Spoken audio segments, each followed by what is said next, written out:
بسم اللہ الرحمن الرحیم۔ آزاد میڈیا نیوز چینل کے ساتھ پروفیسر عبداللطیف عثمانی حاضر خدمت ہے۔ ناظرین، اللہ تعالیٰ کا شکر ہے کہ پاکستان اور پاکستان کی مسلح افواج کو اللہ کے فضل و کرم سے سرخروئی حاصل ہوئی ہے اور دنیا کے اندر عزت کا نام پاکستان نے اور اس کی مسلح افواج نے کمایا ہے۔ جس طرح کہ گزشتہ ماہ کے آخر میں ہندوستان نے مقبوضہ کشمیر کے اندر ایک نام نہاد دہشت گردی کے واقعے کو بنیاد بنا کر پاکستان پر میزائلوں کا حملہ کیا، احمد الشرقیہ مرید کے اور سیالکوٹ کے اندر مساجد کو شہید کیا اور نہتے لوگوں کو اور عبادت میں مصروف لوگوں کو شہید کیا گیا۔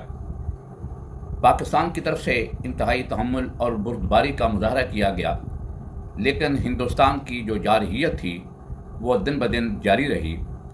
آخر گزشتہ روز پاکستان نے بنیاد مرصوص آپریشن کا آغاز کیا، جس کے نتیجے میں ہندوستان کے بہت سے جو ایئر بیس تھے ان کو تباہ کر دیا گیا اور انڈیا کی جو ایئر ڈیفنس کی کیپیسٹی تھی اس کو ایک ضرب کاری لگائی گئی۔ یقیناً دشمن کے لیے یہ ایک بہت بڑا غیر متوقع لاس تھا اور دشمن کے لیے یہ ان کے شاید وہم و گمان میں بھی نہیں تھا، کیونکہ ہمارے دشمن کو ایک مکار ملک اسرائیل کی بھرپور حمایت حاصل تھی اور اس کی ٹیکنالوجی استعمال کی جا رہی تھی، اور پاکستان کے اندر کئی درجن ڈرون جہاز جو بھیجے گئے، لیکن پاکستان کی مسلح افواج نے ان ڈرونز کو بڑی کامیابی سے گرایا اور ان کو اپنے اہداف پورے نہیں کرنے دیے گئے۔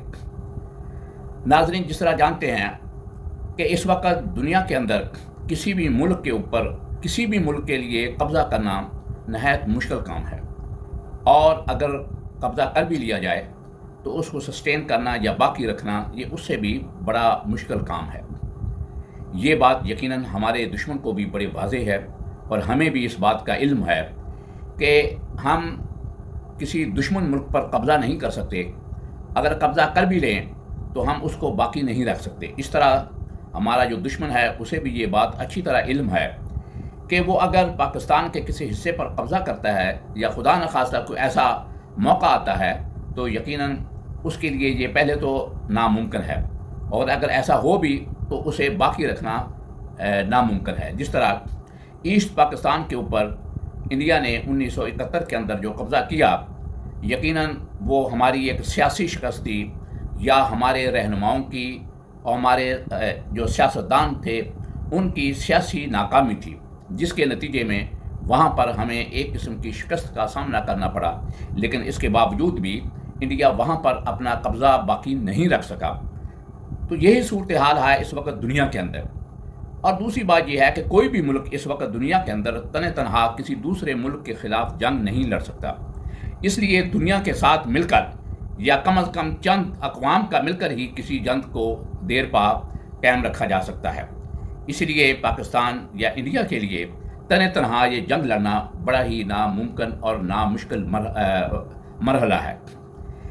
یقیناً جو پاکستان نے ایک اپنا آپریشن بنیاد مرصوص کیا، یہ نہایت کامیاب آپریشن رہا اور دشمن کا بہت بڑا لاس ہوا، اور ان کے ایئر ڈیفنس کو جو گزند یا جو نقصان پہنچا ہے یقیناً دشمن اس کی توقع نہیں کر رہا تھا، جس کے نتیجے میں جو ہمارا دشمن ہے وہ بھی گھٹنے ٹیکنے پر مجبور ہوا، اور امریکہ بہادر کے اشارے پر اب جنگ بندی جو عارضی جنگ بندی ہے یا سیز فائر ہے، آپ یہ دیکھ رہے ہیں کہ یو ایس اے کے جو پریزیڈنٹ ہیں ڈونلڈ ٹرمپ، انہوں نے جو ٹویٹ کیا ہے کہ دونوں ممالک جو ہیں وہ سیز فائر پہ امیڈیٹ سیز فائر پہ راضی ہو گئے ہیں، اور اس کے بعد 12 تاریخ کو ان دونوں ممالک کی غیر جانبدار جگہ پر، یعنی ملٹری کے جو آپریشن کے جو جنرل ہیں اور انڈیا اور پاکستان کے یہ دونوں جو سربراہ ہیں ملٹری آپریشن کے، وہ کسی غیر جانبدار جگہ پر نیگوشیٹ کریں گے، بات چیت کریں گے، اور اس میں بہت سے پہلو جو ہیں وہ ڈسکس ہوں گے۔ یقیناً اس کے اندر کشمیر کا معاملہ بھی آئے گا، اور اس کے اندر جو دہشت گردی ہے، اور انڈیا جو پاکستان کے اندر خاص طور پر جو بلوچستان کے اندر دہشت گردی کر رہا ہے، وہ بھی زیر بحث آئے گا۔ اسی طرح انڈس واٹر جو ٹریٹی جو یک طرفہ طور پر انڈیا نے اسے سسپینڈ کیا ہے اس ایگریمنٹ کو، جو وہ کر نہیں سکتا، وہ بھی زیر بحث آئے گا۔ اس طرح اور جو چیزیں ہیں وہ بھی زیر بحث آئیں گی۔ مجھے امید ہے کہ یقیناً یہ دونوں ممالک جو ہیں ان معاملات کو حل کریں گے، اور دوبارہ شاید یہ موقع نہ آئے کہ دونوں جو ایٹمی طاقتیں ہیں مسلح ہو کر ایک دوسرے کے سامنے کھڑی ہوں اور ایک دوسرے کے خلاف جو بارود کا استعمال کریں۔ یقیناً اس چند روزہ جو جھڑپیں ہیں، اس کے نتیجے میں بہت سی کیجویلٹی ہوئی ہیں، جس طرح انڈیا نے جو ڈرون اور دوسرے میزائل پاکستان کے اندر حملے کیے، احمد بشر کیا مرید کے اور سیالکوٹ کے اندر، اس کے نتیجے میں جو نہتے اور ایک عام عوام جو ہے وہ شہید ہوئی ہے، تو ہم ان کے ساتھ ان کے اس غم کے اندر برابر کے شریک ہیں۔ ہماری مسلح افواج جو ہے یقیناً اس کی قیادت کے بارے میں کچھ لوگوں کو اختلافات ہو سکتے ہیں، یا ان کی پالیسی کے معاملے میں اختلافات ہو سکتے ہیں، لیکن بحیثیت قوم ہم اپنی مسلح افواج کے ساتھ کھڑے ہیں، اور شانہ بشانہ اپنے ملک کے لیے ہر قسم کی قربانی دینے کے لیے تیار ہیں۔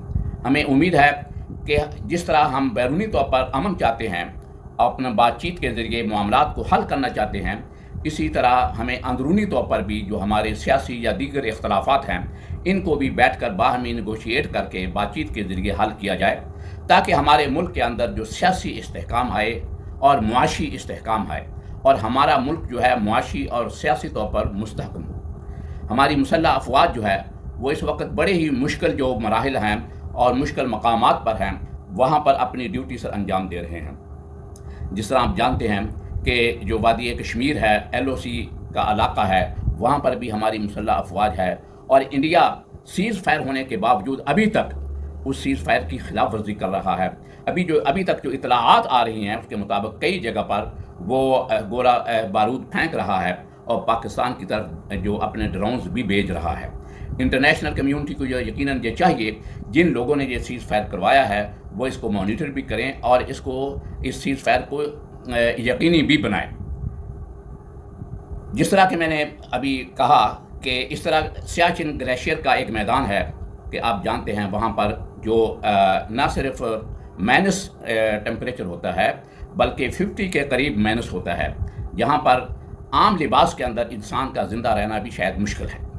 میں گزشتہ دنوں ایک ٹی وی کلپ دیکھ رہا تھا، یہاں پر ایک آرمی کے سابق کپتان ہونے کے دعوے دار یہ کہہ رہے تھے کہ وہاں پر میں جب ڈیوٹی پر پہلے دن گیا تو وہاں پر میں نے دیکھا کہ ایک سپاہی جو ہے وہ کمبل کے اندر لیٹا ہوا تھا۔